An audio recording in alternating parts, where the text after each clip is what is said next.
Sinagip sa Cebu ang isang binatilyong ginamit umano para barilin ng isang ginang. Nahuli naman sa Nueva Ecija ang hit and run na ikinasawi ng isang lalaki. Yan ang spot report ni Ian Cruz.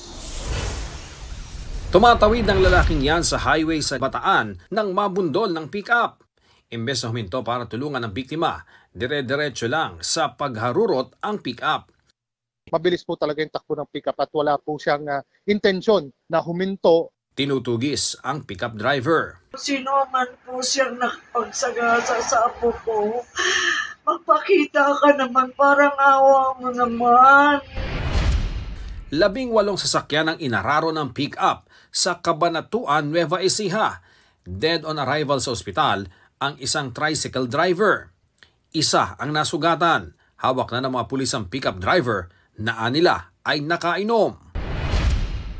Sa Dalaget, Cebu, sinagip ang isang binatilyong edad 15 na ginagamit umanong hitman sa kalakalan ng droga. Nakuhanan siya ng baril.